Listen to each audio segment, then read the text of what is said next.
He signs the check with a smile, then tells me I was never part of the plan.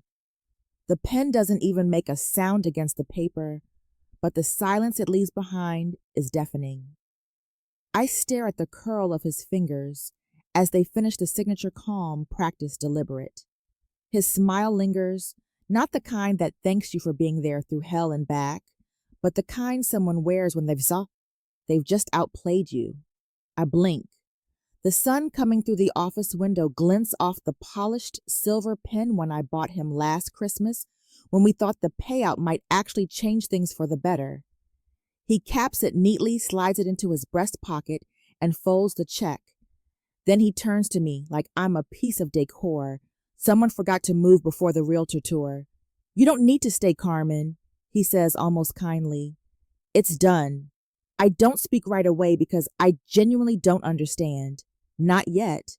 Not until he adds, "You were never part of the plan." The room tilts slightly, not in a cinematic way, just enough to make me grip the arm of the chair and remember where I am.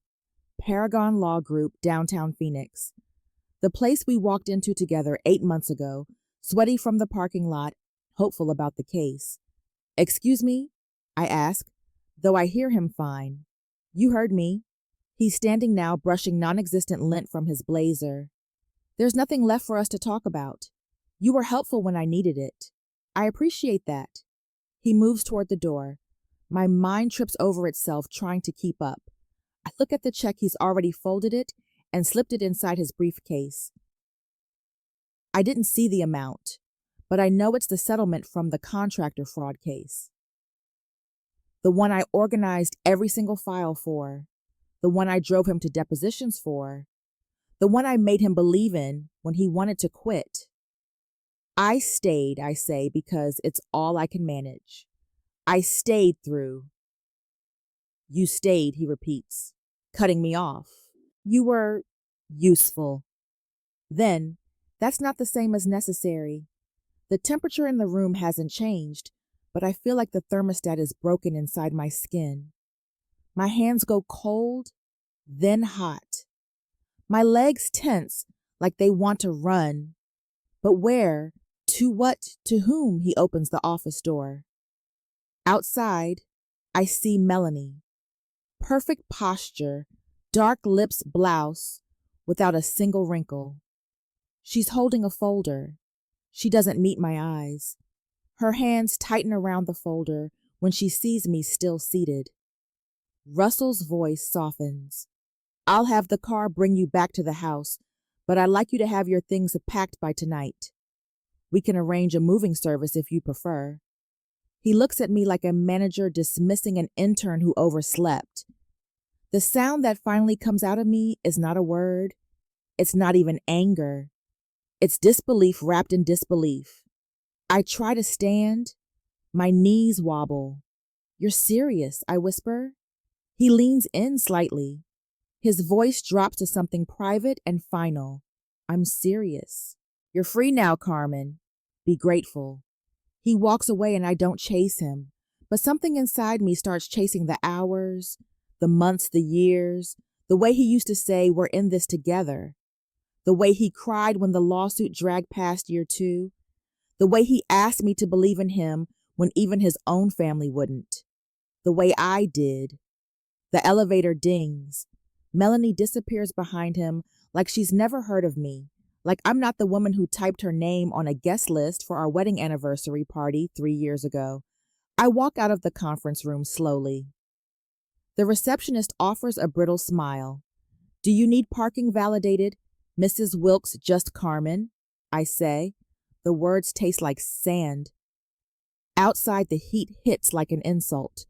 The curb shimmers. A black car pulls up with a quiet hiss.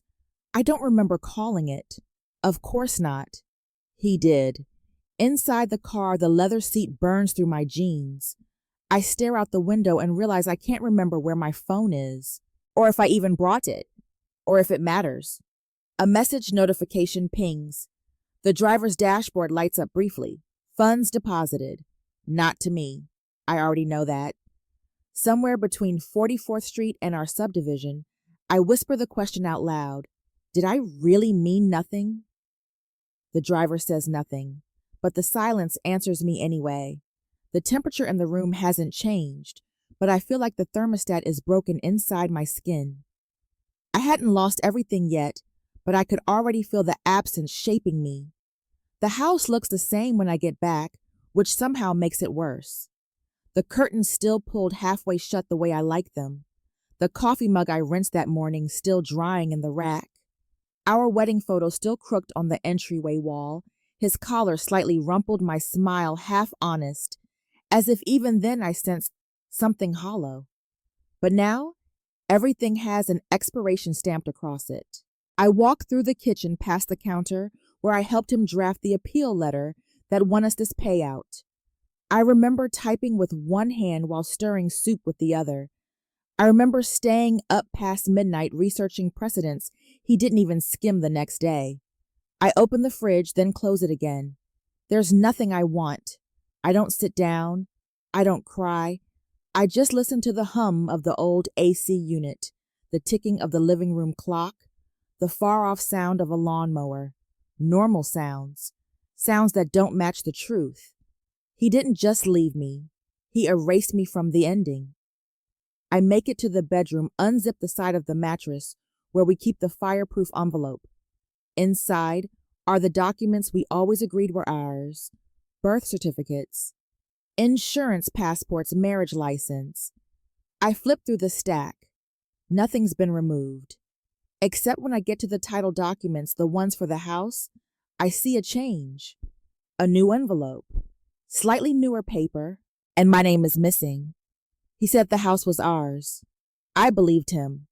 The line echoes in my head like it was recorded and played back on cheap tape.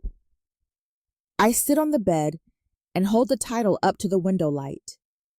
His signature, the notary stamp, the filing agency. Dated March. Months ago. A knock at the front door breaks the silence. It's Melanie. I don't open it right away. Through the peephole, I see her standing there, back rigid, heels wobbling slightly. She's holding a small box. When I finally crack the door, she offers a short nod. He said you might want these. Inside the box are keys. My keys, a USB, and a yellow post-it that says simply, "Utilities your name now." She doesn't look at me when she hands it over. I don't invite her in. She doesn't ask, but before she turns away, she hesitates. He said you were okay with everything, she murmurs. That you knew. That this was the plan. Her voice has too many question marks and not enough periods. I stare at her until she looks down. I don't say a word. I want her to carry my silence back to him like a stone. I close the door softly, then lock it out of habit, not safety. I sit on the edge of the bed again and pull the USB from the box. My laptop boots slowly, as if it too is reluctant to face what's coming. Inside the drive, 3 folders. Legal, bank, transfer docs. He didn't even bother with passwords. I don't open them, not yet. I walk to the closet and pull out my suitcase. For now, I start small socks, a charger, the framed photo of my parents, a few tops. I leave his things untouched. I'm not petty. I'm not a storm. I'm a record. One he forgot to erase. He didn't just leave me, he erased me from the ending. I hadn't lost the house yet, but my name was already gone. The next morning, I watch his toothbrush stay dry on the counter. He didn't come home, not even to pretend, not even to justify. The toothpaste cap is still unscrewed from the day before, the same way I left it in a daze after Melanie walked away. It's like everything's paused except the ache in my chest keeps playing at full volume. I try to remember when the silence between us got louder than the words. It wasn't overnight, but it felt like it. One day we were tired together. The next, I was tired alone. I sip coffee on the back patio. His chair sits across from mine, empty. I stare at it like it owes me an explanation. The desert sun is already high, but it brings no warmth. I glance at the garden we planted 2 summers ago. The rosemary's gone woody, the basil's wilted, and the tomato vines are curling dry. They all need something I stopped giving, maybe because he stopped asking. My phone buzzes on the table. Unknown number. Carmen Wilkes. Yes. This is Natalie from Maricopa Wireless. You're listed as the secondary contact for an additional line on Mr. Russell Wilkes's account. We wanted to confirm the cancellation of the secondary device ending in 31. I sit up. I didn't request any cancellation. I see. It was submitted online this morning and finalized. A second line. I never knew he added another. I want to ask more questions, but my voice folds in on itself. Thanks. I say, then hang up. I walk inside, grab his drawer from the bedroom dresser, and start pulling it apart. Inside the back is a phone I've never seen before, sleek, uncracked, anonymous. I turn it on, but it's password locked. I try the usual combinations. Our anniversary, his birthday, the old garage code. Nothing works. I place the phone on the kitchen counter like evidence in a trial I haven't filed yet. I feel stupid for ever believing that payout would fix things, that money makes people grateful, that winning would make him kinder. The USB Melanie gave me is still in my laptop. I open it. The folders load slowly like they know what they hold, can't be rushed. Inside transfer docs, I find a PDF labeled Title Filing Final Single Owner. PDF. I click. His name, no mention of mine. Filed March 5, just like the envelope in the mattress had said. But it's not just that. There's a section with a highlighted note from the title agency, client waived co-spouse notification under Clause 12, joint tenant absent, marital waiver attached. There's a signature beside that. It's not mine. It's not even close to my handwriting. I feel my skin chill, even though the room hasn't changed. He forged it. He had to. I scroll down further. There's an attached scan of a letter supposedly signed by me dated February 28th. I, Carmen Wilkes, waive any legal interest in the residential property located at 422 S. Elmsworth, Phoenix. My stomach flips. I never wrote that, never signed that, never even saw it. I reach for my phone but stop. If I call him now, he'll lie. And worse, he'll know I know. So I sit there, one hand flat on the table, the other hovering over the mouse. It's not fear, it's clarity. He's not preparing to leave me. He already has. He just hasn't made it official. One day we were tired together. The next I was tired alone. He didn't just plan my exit, he forged my silence. I'm not the kind of woman who causes a scene, or at least I wasn't. But something about being erased from your own life rearranges your limits. It's Thursday morning when I park outside Russell's office. The sun is already punishing the blacktop, radiating in waves that blur the white stripes and shimmer across the windshields. My palms sweat before I even open the door. I don't call.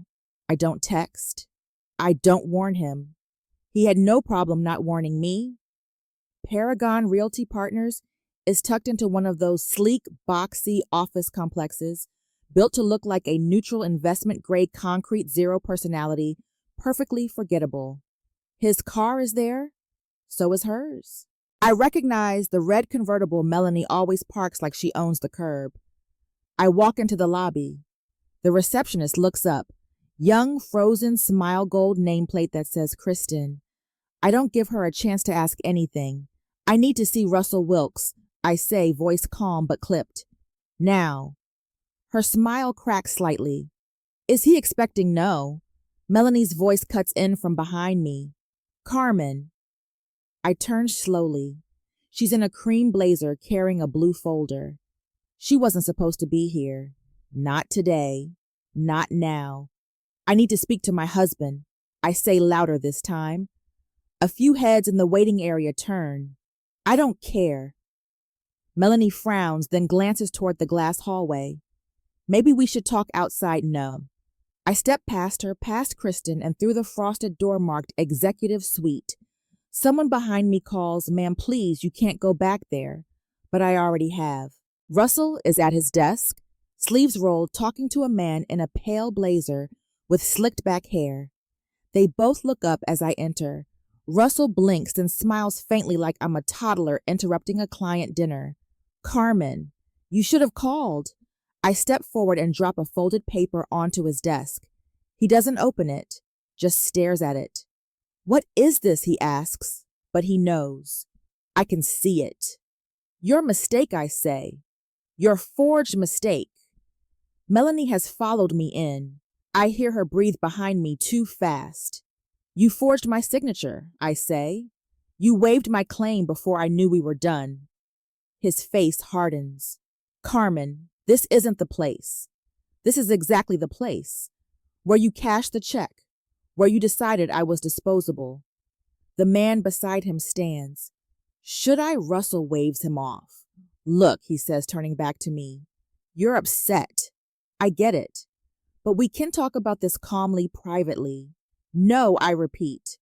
"I already lived the private version of this. And in that version, you took everything." Melanie shifts again, and I turn to her. "Did you know I asked?" She opens her mouth, then closes it. Her hands clutch the folder tighter. "I'm not mad at you," I say, "but I hope you understand you're not just watching this happen. You're in it." And then a new voice cuts in. "Is there a problem here?" A man in a security uniform steps inside the suite. He's older, broad-shouldered, a visible body cam blinking on his chest. His badge reads Deputy Harris. Russell steps toward him. "We're fine, officer. Just a personal misunderstanding." Deputy Harris looks at me. "Ma'am," I take a breath. "I'm his wife." I pull another paper from my bag, the original joint lease from 2 years ago. I hand it to the officer. He scans it quickly, then looks at Russell. "Is there an active restraining order?" Russell scoffs. "Of course not. Then she's allowed to be here," Harris says evenly, "unless she's asked to leave and refuses." "I'll leave," I say. But I wanted him to hear this. I turn back to Russell. "I know what you did. I have the documents, the bank record, the forged waiver, and I have a lawyer." He doesn't smile now. "I gave you 10 years, I say. You gave me a moving box." And I walk out. The lobby is quiet. Kristen stares. The waiting area stares. Outside, the heat slaps me. I take a breath that tastes like concrete and dust, but somehow it clears my head. Behind me, I hear footsteps. It's Melanie. "Carmen, wait." I stop, but don't turn. "I didn't know about the forged part," she says softly. "I thought you'd signed." I nod once. "You'll have to decide what kind of silence that makes you." She doesn't follow me after that. "You'll have to decide what kind of silence that makes you." He didn't just steal from me. He counted on no one noticing. I don't sleep that night. It's not the betrayal, at least not only. It's the stillness that follows it. The hollow way the house sounds when he doesn't come home. The way every creak and tick feels louder when you know you're no longer supposed to be there. I lie on my side eyes, open, watching the red digital glow of the bedside clock as it ticks past midnight, past 4:02. My thoughts are sharp, but directionless like glass rattling in a box. By morning, I've packed 2 more bags and placed them near the door. Still no call from Russell. Still no message. The man who used to text me hourly when he was stuck in the court now can't even send a single line. "I'll explain," or "let's talk." Nothing. I pour coffee into the travel mug I once bought him, black stainless steel engraved with "You've got this." It mocks me now. I drink from it anyway, because I earned it even if he doesn't carry it anymore. At 10:15, the doorbell rings. I open it, half expecting another envelope, a courier, or worse, Melanie again, face tight with secondhand guilt. But it's no one I recognize. A man stands there in a gray polo with a clipboard and a rolling cart behind him. Carmen Wilkes. Yes. Scheduled inventory pickup, he says, checking his sheet. Requested by Mr. Russell Wilkes. Inventory. Yes, ma'am. He listed a few household items: espresso machine, external hard drives, desk monitors, golf clubs. I blink. You're here to take his stuff? He shifts a bit uncomfortable. It's on the record as shared inventory, ma'am. But he signed for retrieval rights. I step outside and gently close the door behind me. If I don't let you in? He straightens. Then we mark it denied, and Mr. Wilkes will have to file a possession request through the civil track. Good, I say. He nods a little surprised and walks back to his van. I turn to go back inside when I see something tucked between the slats of the mailbox, a folded sheet of legal paper. I pull it out. It's not even in an envelope. Formal request for vacating premises. Non-tenant. Filed by R. Wilkes. Effective. 72 hours from notice delivery agency stamp. Maricopa County Civil Intake Office. Date June 8th, 10:16 a.m. He time-stamped it down to the minute. Probably sent it the same moment the man knocked. I hold the notice and just stare at it. I lived here. I paid utilities. I managed the repairs. I scrubbed grout with a toothbrush, but none of that made me real enough to keep. I put the notice on the counter next to the travel mug and stare at them both. Then I walk down the hallway and pull the old fire safe from the closet. Inside, I find every receipt, every shared purchase things in my name, even if he'd rather pretend otherwise. And I find one thing I'd forgotten: a copy of the contractor case filing. It lists me as co-complainant. His lawyer must have seen it. So did the court. And yet when the check came, my name vanished. I snap a photo of the notice and the court filing side by side and send them to myself. Then I email them to an attorney a friend once recommended during a book club wine night. Don't need her now, but might someday. I joked. She replied within 2 hours. Her name is Angela Crane, and in her reply she writes, "Do not leave the property. Forward any removal request to me. You are not classified as a non-tenant. Will respond formally." For the first time in weeks, my spine stops curling inward. I text Russell one word: received. No question, no demand. Just a receipt of the ugliness he no longer feels the need to hide. 5 minutes later, he responds, "You're overreacting. Let's handle this like adults. Adults. Like adults. Adults don't forge waivers. Adults don't file eviction notices against people they shared vows with. Adults don't drain joint accounts after orchestrating years of dependency." I stare at the word until it loses meaning. Then I block his number. I lived here. I paid utilities. I scrubbed grout with a toothbrush. But none of that made me real enough to keep. He didn't change the locks yet, but he'd already locked me out of the story. I wake up to silence, but this time it feels earned. No knocks, no messages, no footsteps trying to sneak past guilt. Just me and a sunrise I didn't ask for, but accept. I stretch before I open the email. Angela Crane, my maybe lawyer, is already up, already working, already furious on my behalf in a way I forgot people could be. Subject: transfer payout confirmation. Urgent follow-up. Attached is the wire record. I had my office subpoena the payout summary from the settlement escrow. You need to see this. I click the attachment. It's a PDF crisp and official with a digital bank header and reference codes. No fluff, no language to hide behind. Wire confirmation. Outbound transfer account. Name: Russell A. Wilkes recipient. Routing: 071 Delta Warrior 13. Receiving bank Franklin First Transfer. Date 0602. Amount $312,000. 00 USD. Memo line: Settlement distribution. Wilkes VTGC. Construction Ref ID 848239. AX. Account co-holder NA. The last line stings the worst, not just because I'm not listed, but because they bothered to note it. NA, not applicable. Like I never applied. Like I never showed up to that courtroom twice a week. Like I never drove the exhibits over while he prepped his tie in the mirror. I reread it 3 times, then I print it out and hold it. Paper feels heavier than emails. It always has. Angela calls me directly 10 minutes later. You okay? I'm not surprised. I'm glad you're not crying, she says, but I'd still rather hear rage than numbness. I smile faintly. You don't have to worry. Numbness is temporary. She clears her throat. We'll be filing a petition this afternoon. The forged waiver combined with your name on the original complaint gives us standing. And the bank record with you as co-complainant and no co-holder listed might qualify for injunction. What happens to the money depends.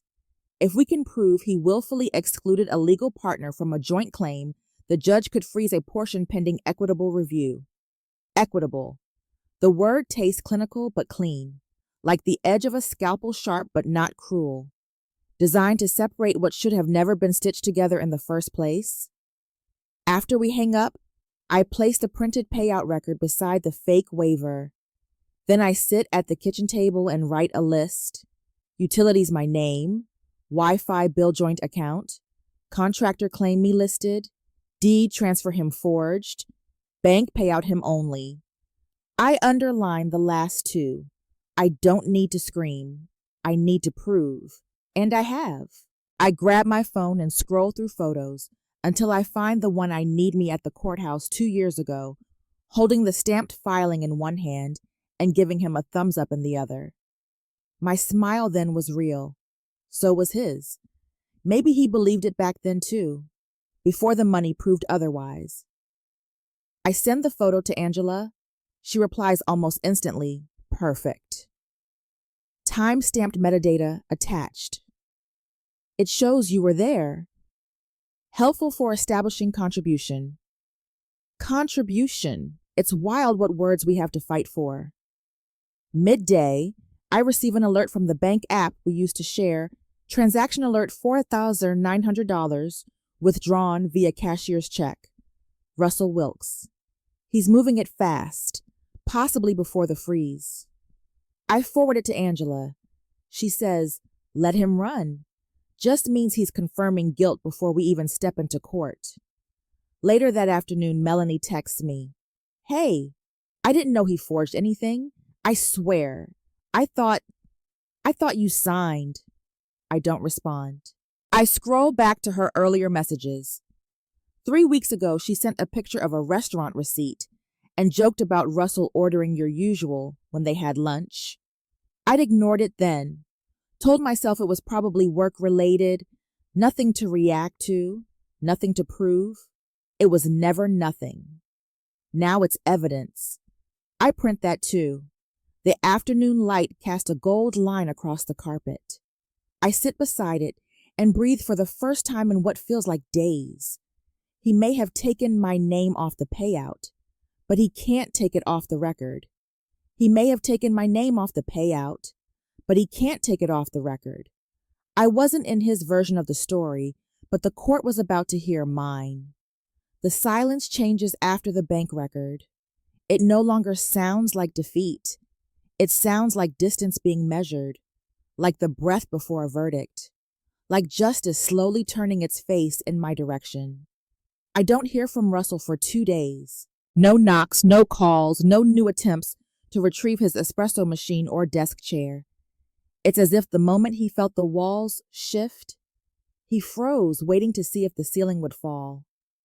And maybe in his world, silence still equals control. But not in mine. On the morning of the 3rd day, I walk out to the mailbox and find a slim envelope from the county recorder's office. For a second, my heart stutters.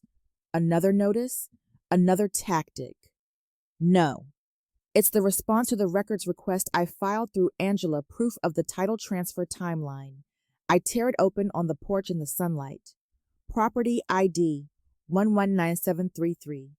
owner of record Russell Wilkes, deed type, quitclaim transfer, recorded date March 5, notarized by J. Landis, co-owner, release, Carmen Wilkes' signature on file, witness Melanie Forrester filing agency Paragon title.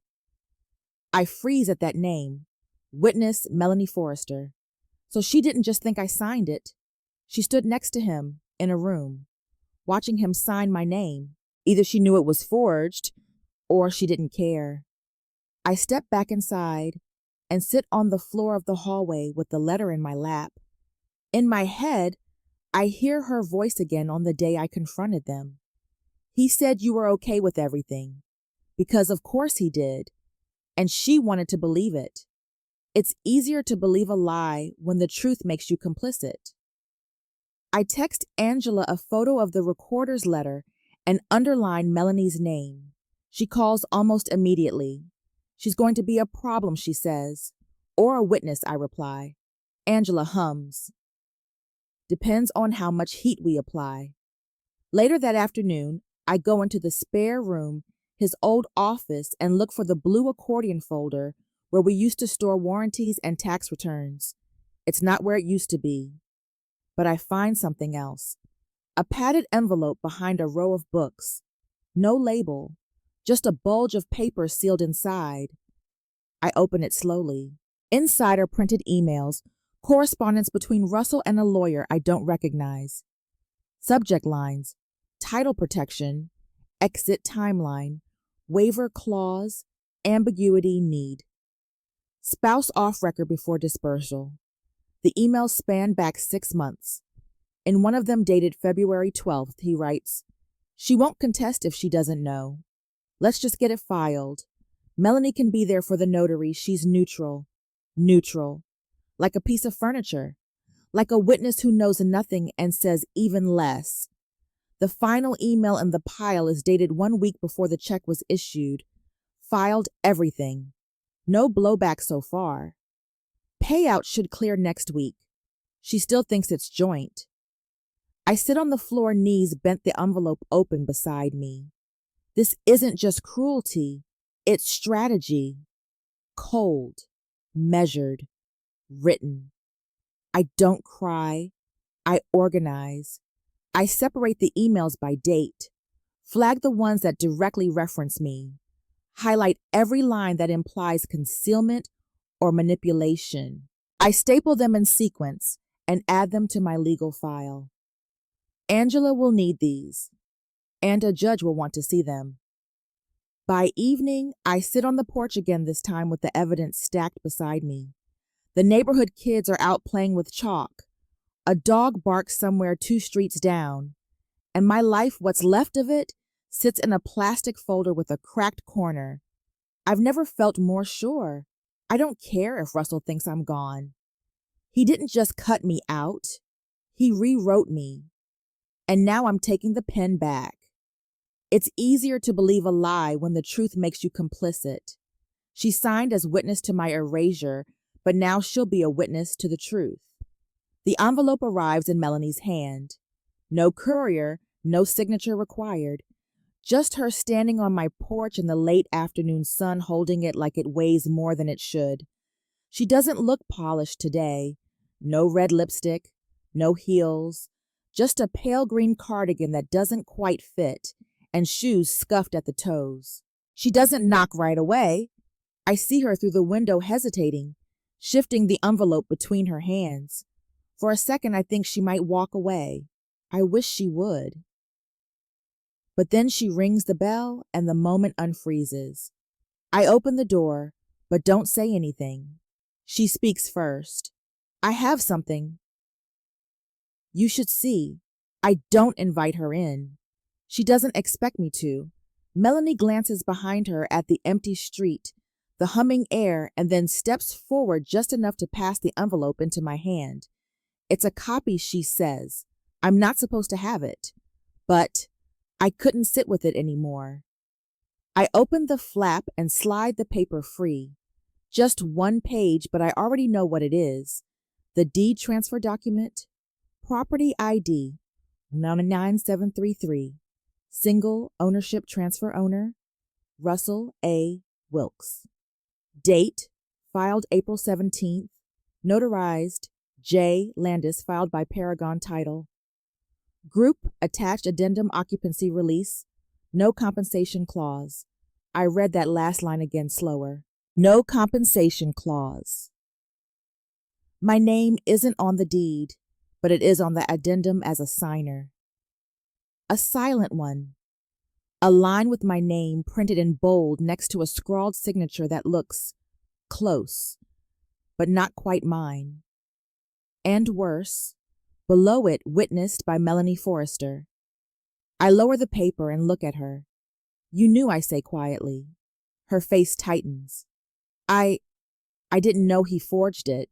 I thought you had signed already. I was just there. You weren't just there. My voice doesn't rise. You gave it legitimacy. She flinches. I didn't know he'd use it like this. I thought you'd agreed he told me you were staying with your sister, that you wanted out quietly, that you didn't want legal drama. I laugh sharp dry. Legal drama. She closes her eyes. I was stupid. I know. I fold the document carefully and slide it back into the envelope. No, you were complicit. She nods once, a small broken thing. I'm sorry. And I believe that she is. But I also know what she helped enable. Before she turns to go, I ask one more question. Why now? Her mouth opens, then closes. She shakes her head. But as she steps off the porch, she murmurs, because he's already planning to do it to someone else. I don't ask what she means. I don't need to. Men like Russell don't stop at one betrayal. They just get better at disguising them. I close the door behind her and sit at the kitchen table. The envelope sits between my coffee mug and a half-eaten apple. Angela picks up on the first ring. I have it, I say. The second piece. The deed, yes, with forged signature, notarized, witnessed by Melanie. Angela whistles. That's everything. Bank record, title, co-complaint filing, and now a forged occupancy release. With this, we don't just have civil grounds. We may have criminal. I exhale. The word tastes better than I thought it would. Criminal. Angela continues, voice crisp. I'll submit the bundle to the court this afternoon. Once we get a freeze order, he won't be able to touch a cent. Good, I say. Let him feel what it's like to be locked out. I end the call and stare at the envelope again. There it is. Evidence natu, the proof that I was never meant to be remembered in his version of our life.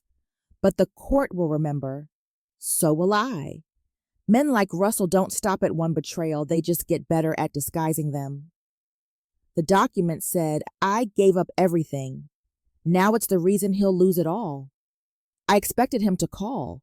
What I didn't expect was for him to come back. It's 3 days after I hand the forged deed to Angela, and just 1 day after the judge signs the freeze order. Russell knows.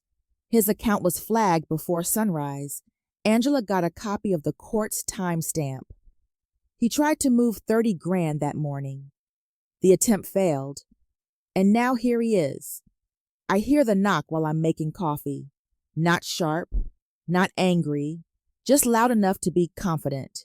The sound of someone who still believes they can talk their way back into clean ground. I open the door halfway.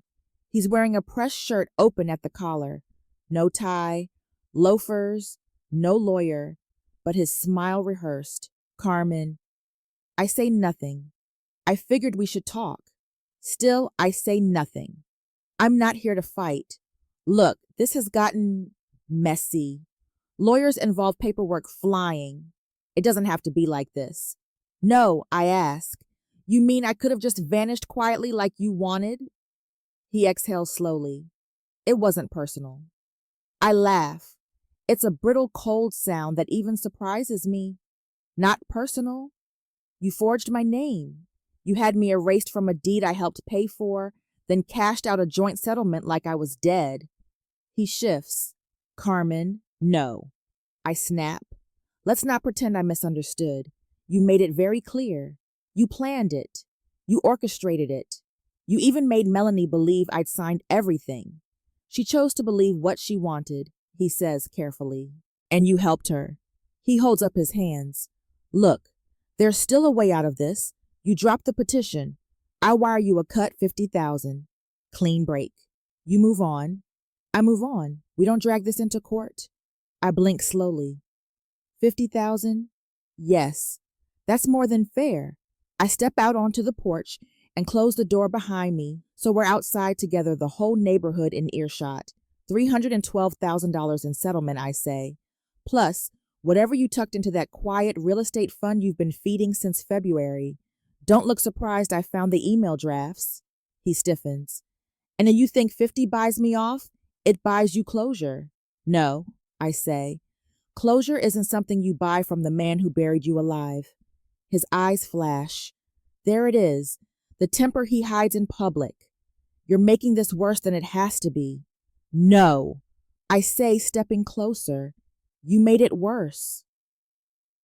You made it fraudulent. You made it criminal. He shakes his head like I'm being unreasonable. You want the house? Fine. You can have it. I'll leave, but drop the injunction. You don't get to negotiate with what you already stole. He exhales harshly. You think this is going to go your way? You think dragging us both through court makes you look righteous? I don't care how I look, I say. But I know what I'll sound like under oath. With documents, with signatures, with a witness who now regrets hers. You think Melanie's going to testify? She already did, I lie. Voluntarily. I see the blood drain from his face. Good. Let him think the avalanche has already started, because it has. He stares at me for a long beat, then takes a step back. This isn't going to be pretty. No, I agree. But for once it'll be honest. He turns without another word. His footsteps are clipped and fast across the concrete, but not rushed. Not yet. He still thinks he has options, but I've closed every door behind him. That night, Angela calls with an update. He's trying to move the case to mediation, she says. His attorney filed a request 2 hours after the freeze. He wants to avoid open court. Let him try, I say. We'll deny. This is civil fraud. We want it heard. I thank her, then sit on the edge of the bed and finally let my shoulders fall. The war isn't over, but I'm no longer defending something broken. I'm reclaiming something stolen, and every time he pushes back, I get to remind him that I was never the weak link, just the quiet one. Until now, closure isn't something you buy from the man who buried you alive. His ultimatum wasn't power. It was panic disguised as control. It starts unraveling with the phone call I never expected. Saturday morning, 8:17 a.m. I'm in sweatpants barefoot making toast. The phone vibrates twice on the counter before I check the screen. Caller ID, Melanie Forrester. I stare at it for 2 full rings before answering. Hello? Her voice is tight, quieter than usual. We need to talk. I thought we already did. No, she says. Not like this. There's a silence. Not hesitation, risk calculation. I got subpoenaed yesterday, she says finally. Angela's office. I nod, though she can't see it. I'll comply, she adds quickly. I'm not fighting that. Okay, but that's not why I called. I say nothing. I let her fill the space. She does. There's something you should know. About the day of the notary appointment. The one with the forged waiver. I grip the edge of the counter. Melanie takes a breath. He told me you signed already. He said you'd faxed the document and that the notary just needed a witness for verification. But when I got there, the notary hesitated. He said the signature looked strange, that it didn't match the one on the court filing from the original complaint. And what did Russell do, I ask? He got angry, stepped out to make a call. When he came back, he had a different version of the waiver. He said he cleaned it up, but it looked exactly the same to me. And you still signed as witness. Yes, she admits. And I lied to myself the entire drive home. I press 2 fingers to my temple. He used you, I say. And you let him. I know, she whispers. I let him frame the lie and called it paperwork. I breathe slowly. Why tell me now? Her voice drops. Because I got a call from someone else yesterday. Someone you don't know. I wait. He's done this before, she says. To someone else. Years ago. Different name. Different city. Same exact pattern. That stops me. Who she won't say. But she sends me the email. An old contact form. Reply forwarded to her from a mutual friend. Attached is a scan of a deed transfer from 2017. Russell's name on the top line. A woman's name crossed out on the second. Same notary name, J. Landis. Same no compensation clause. Different property ID. Different county. But the same signature style. Forged. Melanie adds one line at the bottom of her message. She's willing to testify, if you want her. I forward the message to Angela immediately. Angela replies in less than 5 minutes. We'll add her as a supplementary witness.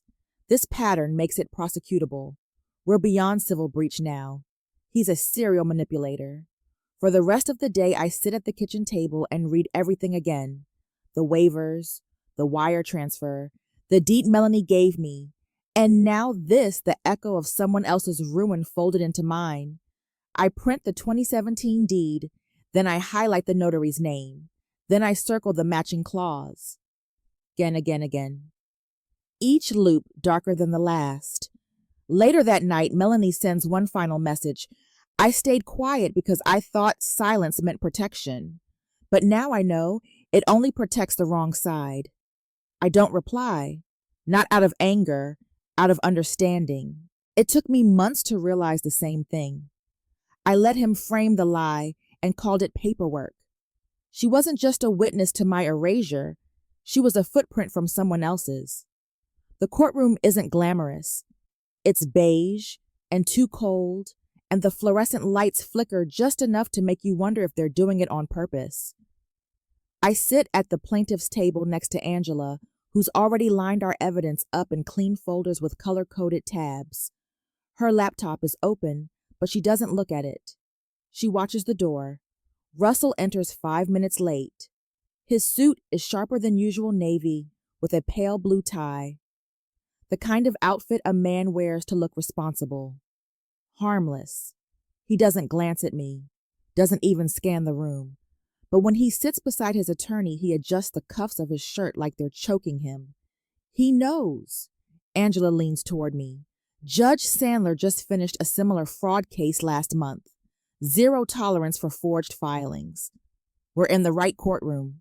The clerk calls our case number. When the judge enters, everyone rises. We sit when he nods. He reviews the docket in silence, then motions to Angela. She stands with the quiet, confident posture of a woman who's done this 100 times and doesn't need to raise her voice to make you listen. Your Honor, we submit evidence of intentional misrepresentation by the defendant forged waivers, forged occupancy releases, and a documented pattern of financial isolation and fraudulent title transfers. She clicks the remote.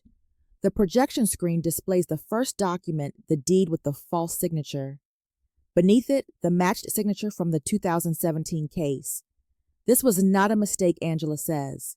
It was a method. Russell's attorney objects, claims irrelevance, mischaracterization. The judge overrules. We continue.